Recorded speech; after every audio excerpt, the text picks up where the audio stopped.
তো আজকের ভিডিওতে আলোচনা করব এই আয়ুষ্মান ভারতের ফর্মটা তোমরা কিভাবে ফিল আপ করবে। তো চলো দেরি না করে শুরু করি। তোমরা এই ফর্মটা কিভাবে ফিল আপ করবে অফলাইনে, এটা কিন্তু আইসিডিএসটা দিয়েছে।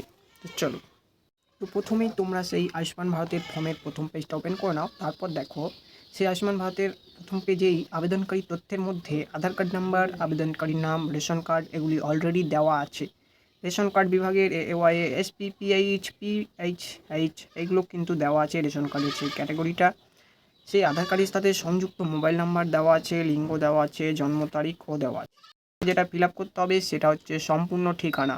তো প্রথমে ঠিকানাটা পূরণ করার জন্য প্রথমে তুমি তোমার গ্রাম বা যে শহরে থাকো সেটা লিখবে। তো তুমি যদি গ্রামে থাকো তো ভিলেজ লিখবে, এবং শহরে থাকলে সিটি লিখবে।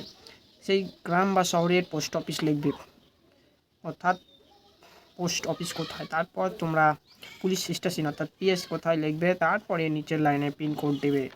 মাস্ট যেটা সেটা হচ্ছে ডিস্ট্রিক্ট, তোমরা ডিস্ট্রিক্টটা অবশ্যই দেবে। এছাড়া এগুলো দেওয়ার পরেও কিন্তু দেখো ফিল আপ করা আছে তোমার জেলা কোথায়, ব্লক পৌরসভা কোথায়, গ্রাম পঞ্চায়েত কোথায়, পরিবারের প্রধানকে, এটা দেওয়া আছে। কিন্তু এখানে একটা দেওয়া নাই মোট পরিবারের সদস্য। তো তোমাদেরকে এটা ফিল আপ করতে হবে। প্যান কার্ড নাম্বারও দেওয়া না, এটাও ফিল আপ করতে হবে। তারপর কিন্তু সেই নির্বাচনের তথ্য 18 বছরের ওপরে হলে দিবে, আর যদি না হয় তো দিবে না, কিছু করতে হবে না। তো 18 বছরের ওপরে হলে তোমরা এখানে এপিক নাম্বারটা বসিয়ে দেবে, অর্থাৎ ভোটার কার্ডের আইডিটা এখানে বসাবে। এসি নাম্বার, পার্ট নাম্বার, ক্রমিক নাম্বার এটা কোথায় পাবে? এটা তোমাদের গ্রামের বা শহরের সেই ভোটার লিস্টে পাবে। তো আগে যে তোমার স্বাস্থ্যসাথী কার্ড ছিল সেই স্বাস্থ্যসাথীর 17 নম্বর সেই সংখ্যাটা এখানে বসিয়ে দেবে। জাস্ট তারপরে এটা কিচ্ছু করতে হবে না। এখানে তোমাকে একটা রিসিপ্ট হিসাবে তোমাকে দেবে, এখানে যে জমা নেবে তার সই থাকবে। পরের পৃষ্ঠায় দেখো বাতিল করার মাপকাঠি, এটা তুমি তাই ফিল আপ করতে পারবে। যদি পরিবারে 8 লক্ষ টাকার বেশি হয় তো হ্যাঁ বা না করো।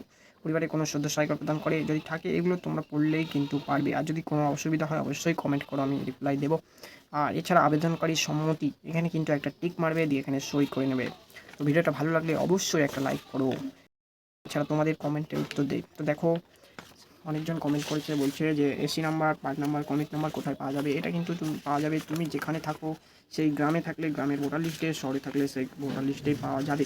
এছাড়া বলেছে যে আমি একটা ভিডিওতে করেছিলাম, সেখানে বলেছিলাম তোমরা কোথা থেকে ভিডিওটা দেখছো অবশ্যই কমেন্ট করো। এক ভাই কমেন্ট করেছে আমি কলকাতা থেকে দেখছি, তো তোমরাও কোথা থেকে ভিডিওটা দেখছো অবশ্যই কমেন্ট করে বলো। তো দেখা হচ্ছে পরের ভিডিওতে।